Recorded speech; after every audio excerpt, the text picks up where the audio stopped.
Hey, church, we are excited today to be able to be joined by Benny and Ester Fehr. They are around, and so we are going to quickly get an interview with them to catch up on where they're at.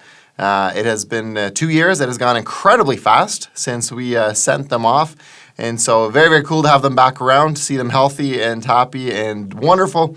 So some of you guys who are newer to the church, you're not going to know who Benny and Ester are. So why don't you guys give us a quick overview, who you are, why you're here with us today, and kind of what you're doing.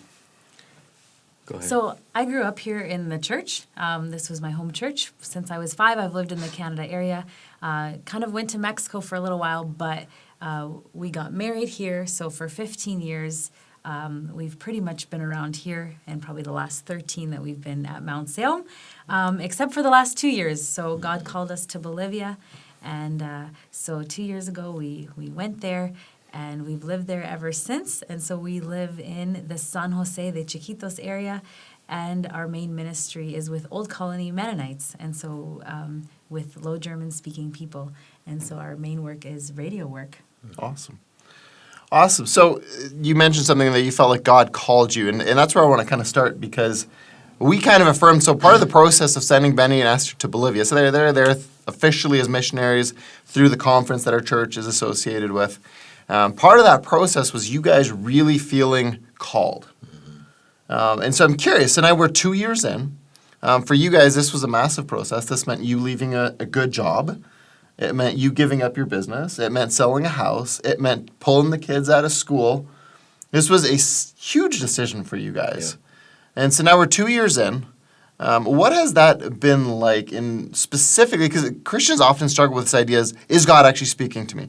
Did God actually call?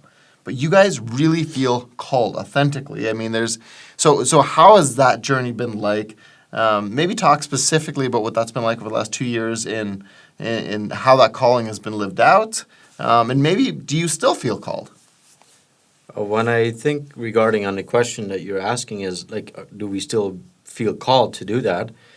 Then I go back on when we first moved. We had so many confirmations of people affirming us, hey, you guys are right for the right job, and just praying through the whole part of that, through our journey with that. There's been times where even myself, I'm like, what am I doing here? Yeah.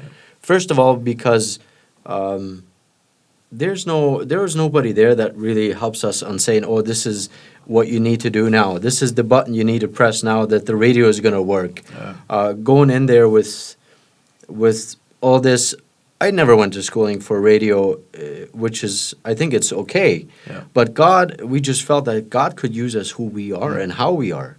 And each time, there's been times where we say, why are we here? Yeah. But at the same time, we go back to that and say, we had that confirmation when we moved. Yeah. Even though there's days where there's coming up some things that are there, then we say, okay, God, you showed us. And it's been hard, but at the same time, no, God, you showed us. And we always go back to the original part and say, God, you... And people, and this is the funny thing, when we first moved, they're like, so why did you move? You had a good job, you had this, so why do you move? And especially when we are in a colony, what do you tell them? Now all of a sudden I'm supposed to tell them we felt called by God. I can tell them that, but in a sense, they don't understand. They don't understand it the way we do. It depends on who it is, right? So we had to learn on saying, you know what, this is part of our life now. We just felt, and there's been people that we have told, we actually feel by God calling us here. Yep. And so one of the things too, like we had a lot of confirmations going there, and we often say when we hit tough times there, if we wouldn't have that confirmation from God that we were supposed to be there, I don't know if we'd still be there. Yeah. But we knew for a fact God was calling us there. And so how did we know and hear? Well, God gave us that desire in our heart to go, and then confirmations through other people and through much prayer. And And the thing is, we got to the point before we left, we kept waiting for more confirmations. And God said to us, you know what, how many more signs do you need? I've given you this. You just now need to step into the water. You need to now step out in faith because I've given you these confirmations and go. And so because we felt so strongly, then we are still very much at peace being there. It doesn't mean it's always easy, Right. but we are at peace being there. Right. So one of the things that we were all curious about was how the kids adjust, because that's a huge thing for kids. I mean, you guys process this as a family, and I remember being a part of that journey with you guys. But for the kids, what has that adjustment been like? Well, it was tough. I mean, excitement at first, right? Because we're going there. There was some mixed emotions before we left. Once the rubber hit the road, where we're really going, and so it started off with a lot of excitement. Even getting to Bolivia the first few days, we kind of crashed for a few days at one place because we had been running for the last 2 weeks, and then we arrived in our community in Hacienda Verde, where we live, the day before school started. And so the kids, they don't know the language. They didn't know anyone. It's a new country. It's new everything. And so even the morning of school, they were excited. Okay, we took back to school pictures. They were excited. Then we get to school, and the shock hits of everything is new. Everything. Yeah. And so that we actually had to question ourselves. And we might have shared this with you guys before, but we just really, I was like, what are we doing to our kids? And so by far, the first few months, you kind of go there in the mentality, okay, we're going to go do mission work right away. Yep. And then we realized, because when Benny and I went to visit Bolivia, at first, you could dive right in with the people. Now, all of a sudden, we have 4 kids that need to adjust. Yeah. So the first months, I felt like, we literally had to work on settling our kids, getting them comfortable, because we couldn't do a whole lot else. They were on our shoulders the whole time. They needed us. We were walking them to and from school because they needed to know we were there for them because they had no one else, right? And so that was, but now, this is 2 years later. They are doing great. They are doing great. So one of the things that when we talk about your ministry and we talk about what you guys are doing down there, for me at least, when you guys say radio ministry, there's a little piece that kind of goes, they still do that? That still happens? And so Josie and I had the privilege right before COVID hit to go down there for a week and see firsthand, and it was really eye-opening. And so I really want to kind of push a little bit on this question about why you're doing what you're doing. Because the only way we can look at Bolivia is through our lens. So you kind of assume Bolivia is kind of like this, or maybe kind of like it was in Mexico. But when we landed there, it was not like, at least the part of Mexico that I'm from, it was not like that. And it certainly is not like this. And so I think it's important for people listening to kind of go, why is radio ministry something that we are literally sending you down there? You guys are paid missionaries to go down there to do radio. Why radio, and what is the impact of radio? So if you can kind of explain a little bit as to what you do, and then maybe why that ministry is so essential there, because for a lot of us, we don't get it. Well, I think when we think about radio, we got to understand the culture first, where they're coming from and what's happening. Bolivia technology, phones and all that part, it's very much out there. You can get any, and it's very cheap. But then we think of where the people live, they're not supposed to have phones and radios because that is something that it's against their rules because they will probably learn more than the actual Altista is doing and kind of things like that. That will mingle with what they believe. Okay, so can I pause you real quick? So when we think of colonies, any of us who are Mennonites, the word colony to me, I had never seen colonies the way you guys have colonies there. So can you kind of describe a little bit, what would a colony be? And when you talk about some of the rules of what they're not allowed, where, and I know that the colonies are different, and colonies are different in different places, even in Bolivia a bit, but some of the colonies that you guys work with, what would a day-to-day look like? What are some of the rules? How do they live? Because I think that would help us understand even more about the need for this type of technology. Well, if we look on how they live and what they're doing is pretty much everybody believes they all believe the same thing. Everybody goes to the same church.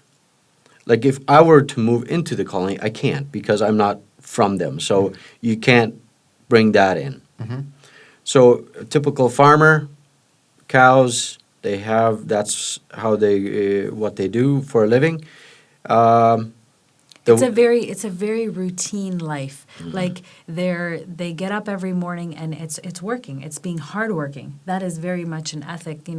That's important there, to be hardworking and to follow a lot of rules. Like even in most of these colonies, they still can't have rubber tires on their tractors, for example. There is rules about everything that they wear. They can't have labels on their hat, for example. If they wear a cap, they can only wear darker colors. Like there's just rules about everything. Yeah, you don't have technology, no radio, no phones. And so we're talking very conservative colonies. and then you look at too, like more rules to the farming. You can the colony closest to us, you cannot put a wagon behind a tractor. It has to be a horse, because that's too worldly already on that part. Men can't go and work for other Spanish people or other people that don't belong to their community. They have to stay and work within their community if they're abiding by colony rules. And now, so a lot of this then obviously leads to a lack of education, but it also leads to a lack of opportunity. And from what we saw in some of the areas, pretty extreme poverty. Yeah. There's colonies that are very poor. One of the closest ones to us is very poor. There are also colonies, though, that economically they do really well. Yep. And so there's excellent farming, and they are really, economically they're doing well. So there's big extremes. And just to give a little bit of an overview on Bolivia, the last calendar that came out, or the map, there's about 106 colonies in Bolivia. Wow, okay. Now, not every colony they're different. Sure. Some could be horse and buggy, some with rubber tires, some steel tires, some drive pickup trucks. So that's a mixture. But majority would still be Yeah. horse and buggy. There's And- very few that actually do vehicles already. Okay. And then we always say there's roughly about 100,000 Mennonites in Bolivia. Okay. And now you're looking over the whole map of Bolivia, and they're all spread out in that over Bolivia. Okay. So that it's not just, and we always think about anywhere from 7,000 Mennonites living close to us, plus the Spanish living people that live there. So even like you ask, why radio? So what radio does for us is, with Mennonites, a connection point is very, very important. And so often it's family. So if you have family, if you're related by blood, my goodness, you're gonna get hosted well. I have a lot of family there. There we can go to visit family because we're family. They'll host us even though we're different, because we're not excommunicated. They just assume we don't know better. Yeah. And so then we can go there, we can visit. That's our connection point because we're family. But now, without radio, I'm not sure how we would connect as well with people than as we do now. Radio walks ahead of us into the homes of colonies before they ever see our faces. Yeah. And so what happens is and you ask, well, they can't have technology. Why is radio even a thing?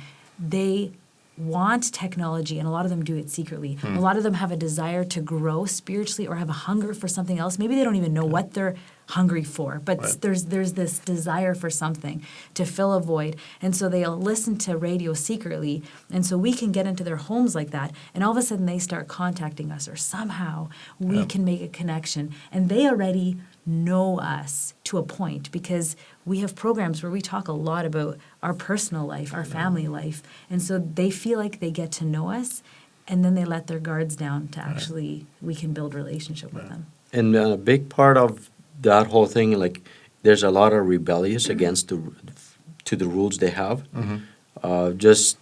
We know a guy that in his youth years, he had about 10 cell phones he went through in a matter of a couple of years, because he bought one and then they found out and took it away, bought another one. Yeah. Like, there's the rebellious part of it, but we always say whoever's looking to hear the gospel, they will find it.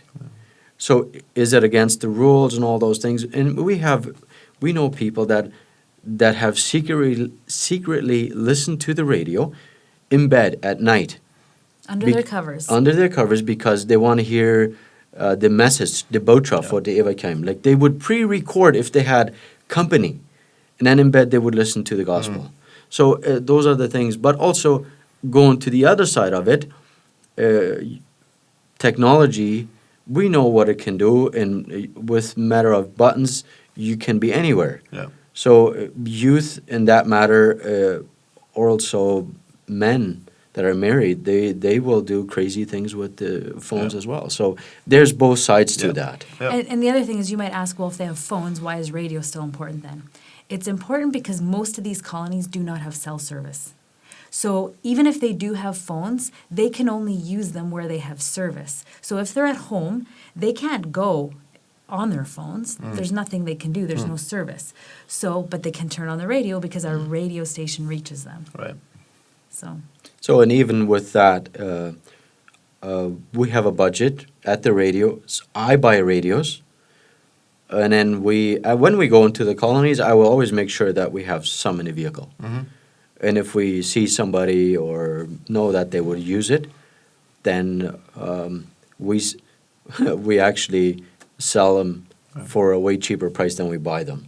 Because it just, sometimes if you give it to them, they probably don't use it, but then we just have something that they give us a little bit towards that, so it's not just free. They almost take better care of it if it's not just a gift. Yep. right? Depends on the situation. Some Yep. people can't. Yep.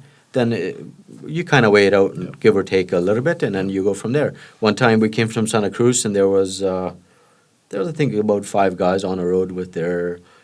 Oh, they can't have bicycles. Oh. No, but they can Have scooters. scooters like with bicycle big wheels. Bicycle wheels, and then they go. They're on the highway, and they were all just. And we saw them there. And I drove ahead and stopped there, and you kind of make some business, right? Yeah. And then they catch up there, and I'm like, hey, guys, how are you doing, and all that, and where are you from, where are you going?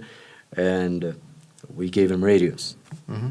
So those are ways that we kind of like gotta get creative sometimes, Yep. and you just see opportunities, and you do that, right? And then I got business cards and with the phone number on there, and here's a phone number, or we have radio pens. And a lot of times when I asked her where you got the number from, remember the pen you gave me or something? I'm like, oh, okay. So those Very cool. you make those connections through a lot of things like that. So we had an interesting experience when we were down there. So Benny apparently talks a lot about cinnamon rolls, the way I talk a lot about donuts. And so we went to the one family in one of the colonies, and so she had made you cinnamon rolls, and it was pretty cool. Pretty cool to see that connection that they have with you guys. Yeah. But this story was interesting, and I kind of want to transition here because we want to catch up on some stories and people that we've been kind of following along. You guys have shared some of these stories. So in that family, it's a little bit unique, and you were sharing with me that when they get excommunicated, they lose a lot. And one of those things is the kid's ability to have education. Mm-hmm. And so you were talking about how they would reach out to you guys for stories. Like that was one of the highlights for the kids because they're not allowed to do anything else. Yeah, this particular family, they have 3 kids, and because they're excommunicated, like you said, they can't go to school. And the reason they're excommunicated is because they're saved, they're following Jesus, but they're still living in the colony. They can't sell their property. It's hard to sell their property in the colony. And so because they pretty much, the other members of the colony, they just like to make it hard for you then yet, when you are walking against what their rules are, right? And so these girls, they're the sweetest thing. You know, they come up to me, why weren't you on the radio with Benny the other day? We like it when you're both there, you know, and they just wait for the new stories, anything new we're putting on the radio, and then they'll tell me, hey, I heard you say this on the radio the other day, and so like these girls, and I don't know if we need to start getting creative on even how to do some education on the radio, because literally there are kids not getting any education, and it breaks our heart. Like part of our MEM mission, our vision there as MEM, we're there with this mission as well, is to evangelize, educate, and economically help them as well. So like, how do you factor that in even with radio work? And so, but it's really neat to build those relationships over the radio, but then you get to live it out in person with them. Right. But then also we have a family that moved to Sina Verde last year because of education. They want their kids to have education. The other side of them was they could sell their property. Mm-hmm. So it's easier. So they just transitioned they moved there. now a big part, and he still works where he does. Like he drives 50 kilometers to work almost every day. Wow. So now he has that expense, and he's like, I'm sacrificing that for my kids so my kids can have education. So you see a little bit of both, Yep. but I think it leans more to the side that kids don't get education. But that's a struggle for us too. How do we help them? So you guys do a lot of work with people who are excommunicated. But then you guys also, and what I find so intriguing is your ability to reach families that aren't excommunicated, but just to be able to go in there and love on the various families, which I found really cool to see because you guys are building bridges, because there's beautiful people in these colonies. Some of the rules are incredibly, they suck, and they kind of rob them of life.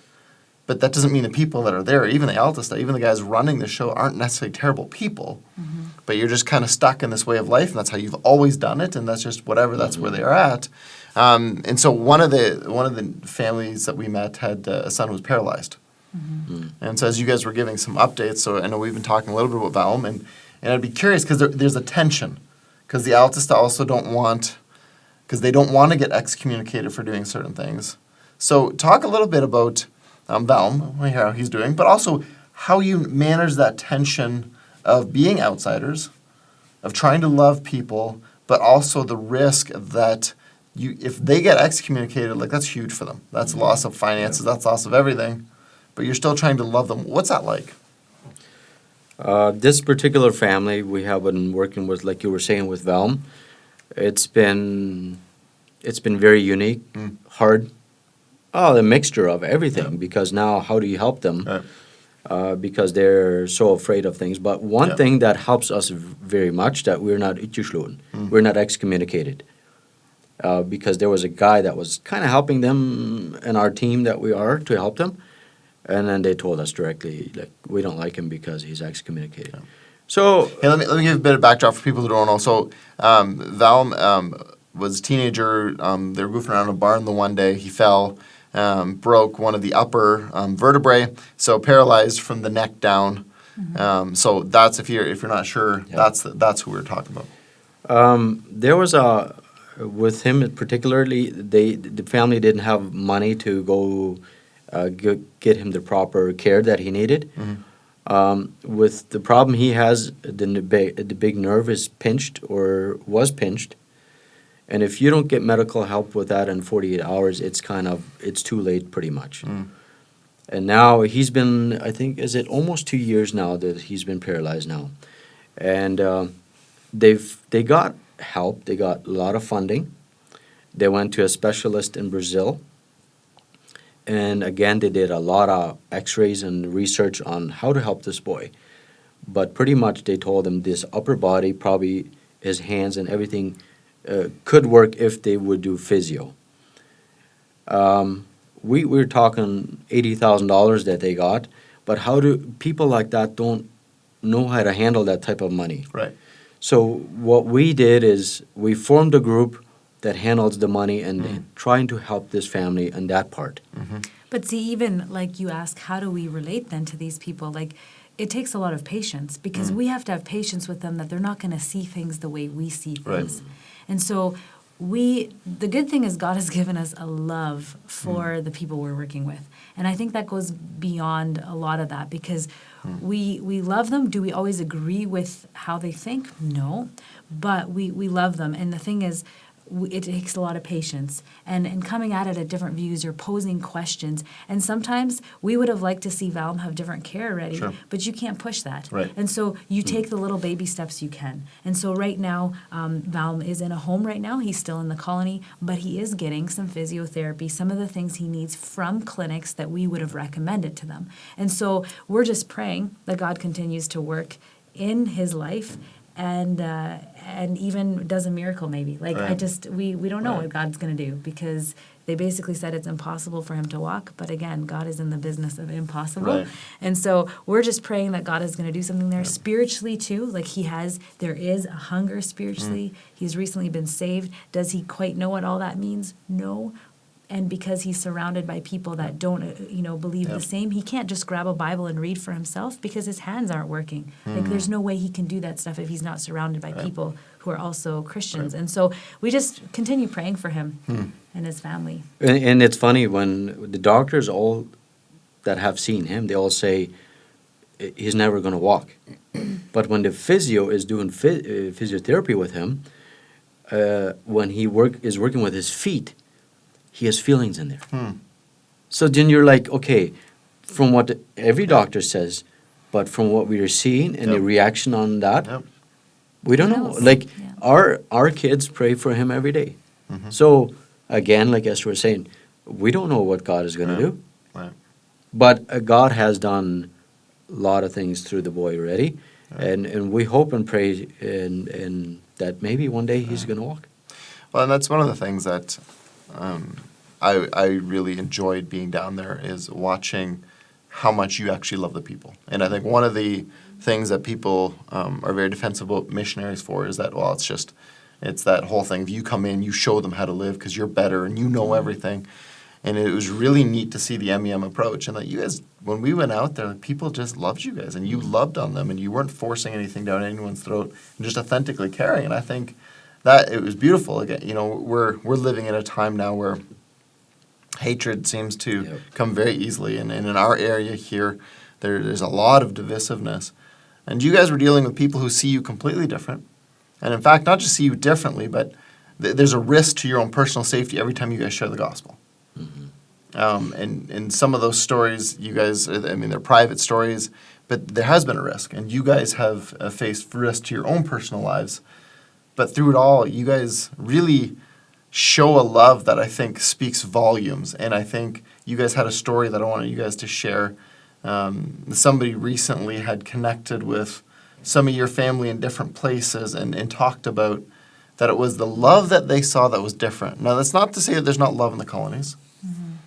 But they saw love in you guys that was different. And I think that's a crucial thing we can talk about some of these other stuff, but I think that's so neat because that Jesus, when he talked about what was supposed to separate us, was when people see how you love, they're going to know you're different. And so can you talk to us a little bit about that story? Share a little bit.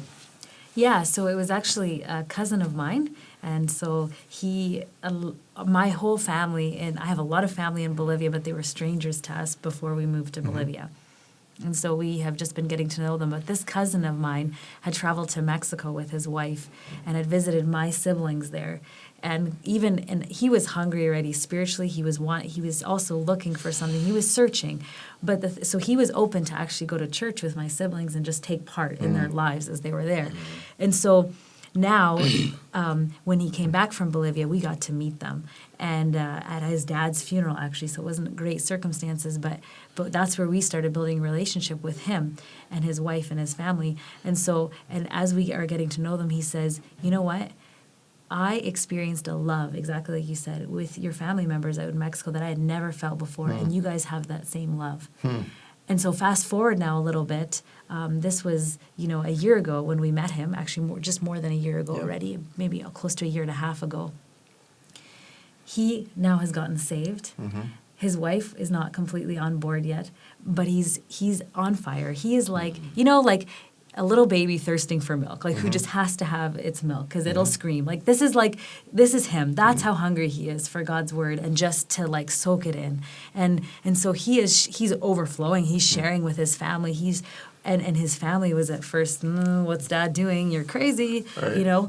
And now all of a sudden we're just getting news. Actually, now when we were here, we're just getting news from them that actually his kids are starting to get saved, and they are starting a church now in one of their barns where they were making ice cream. So this family does everything. They know how to invent stuff. They made their own ice cream machine and whatnot. But it's pretty cool. Yeah. But anyways.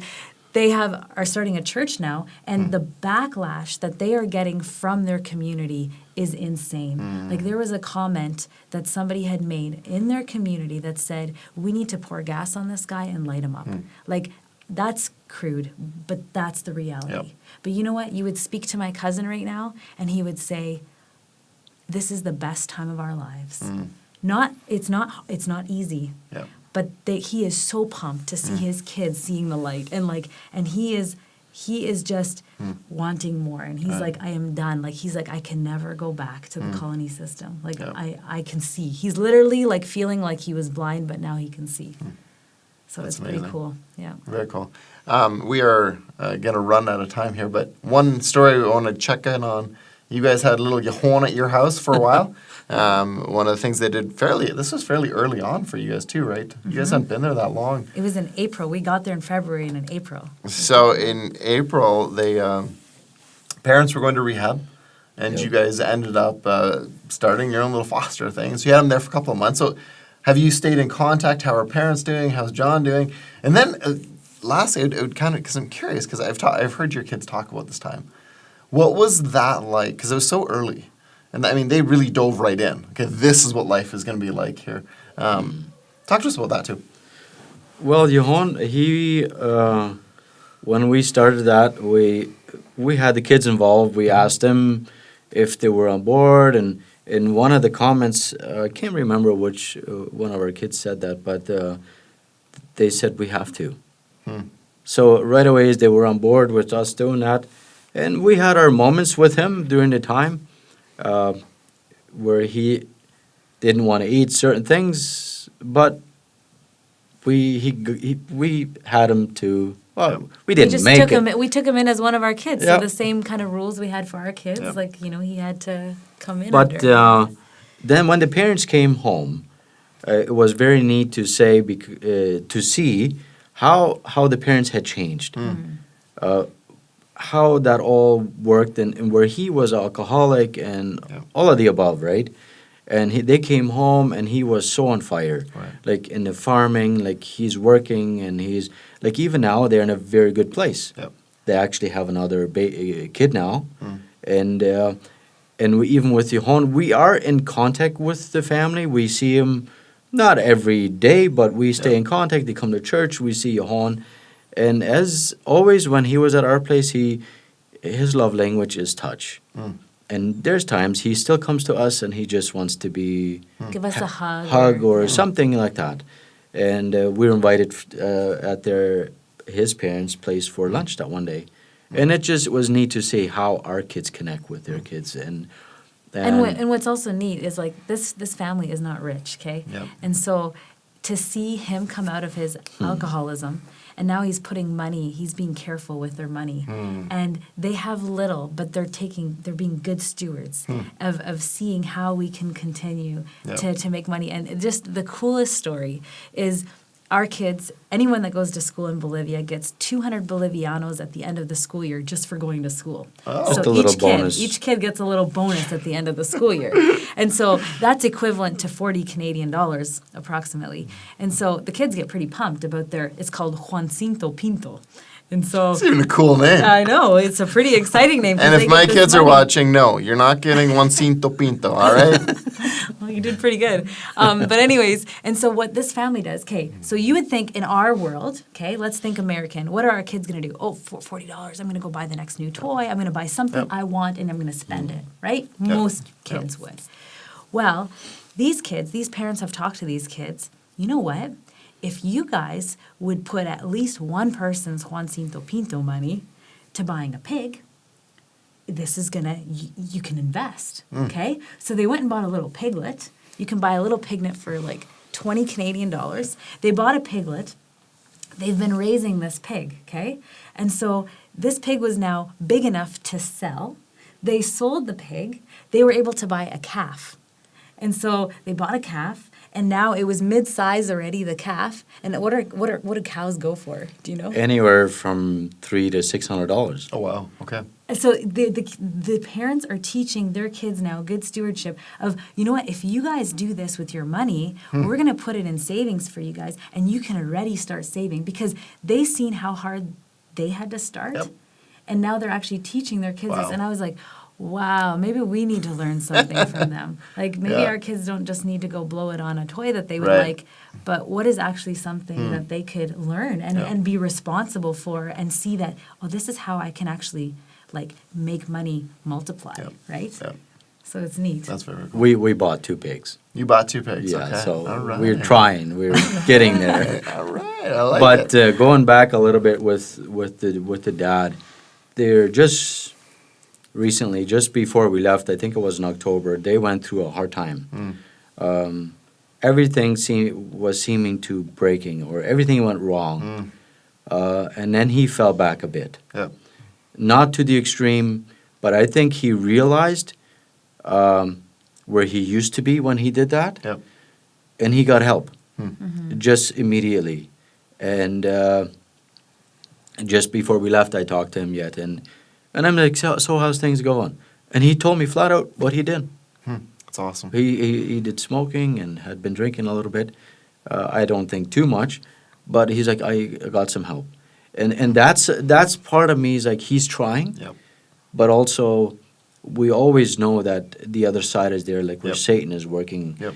because it's still weak. It needs to grow in that area yet. Because we were very nervous when his parents were coming out of rehab, because we had built this little bond with this Yeah. boy. You know, we would have been ready to adopt him if you know, Yeah. like, because that's just how much we loved him. Like, we Yeah. loved having him as part of our family. It doesn't mean there was always easy. There was Sure. challenges that came with it. But that like, oh boy, you want him to go home, but you want it that it will be a different home. Right. Right? And so there was this, what do we do if all of a sudden it's just going to go back to the same thing? It would break our hearts to see him back in a situation that was not good. Right. And so just that his parents came back and they were saved and there's differences in their lives, like now it was easy to detach. Yeah. Like to be like, no, it's a good place. Yeah. Is it perfect? No, but which family is, Right. right? Right. So- Well, ours is, but that's fine. Whatever. I know what you're Then we saying. need to learn from you guys. Okay, we are out of time. I have been so inspired by your lives, and I know many of us in the church have. And so we appreciate you guys doing this work. One of the things we loved about you guys is that you guys were doing the work here before you went there. You weren't 15 years sitting here doing nothing and then go do something. You guys have impacted a lot of us deeply. You've impacted our church deeply. And so thank you for the work you're doing there. I know when we're describing this, there's no way everybody can actually understand. But Josie and I had the privilege of being able to go visit them. And as soon as we left Canada, the whole world fell apart. So I'm not saying we're the glue. I'm not I know, saying. we're I'm kind not of saying. grieving this. We're kind of grieving that they literally came to see us and then had to leave early. That was Yeah. sad for us. But I'm still amazed what we could get done Right. in the 6 days that you were there. But So being able to see that the work they're doing there is necessary. It's amazing work. It's cool to see you guys partnering with the other agencies there. So you guys are in our prayers. You're in our thoughts. You guys represent the gospel well, and we are really pumped to be able to be a part of that journey with you. Your kids have grown, so clearly you're feeding them well. Whoever feeds them, well done. Danae is almost taller than me already, so well done. With that, thanks so much for joining us. If you guys have questions, they are always available. You can check them out on the radio. You'd have to get some info on Benny on that, but you can download the app. You can contact them. well, we have some prayer cards. We put in all your mailboxes, home church. Like, we would have loved to actually just Yeah. be hang out with you Yeah. guys and talk to you face to face. That would have been way better.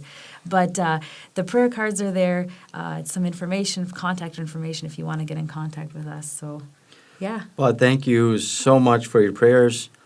There's times when I drive somewhere, then I just imagining you praying for us. So that's amazing.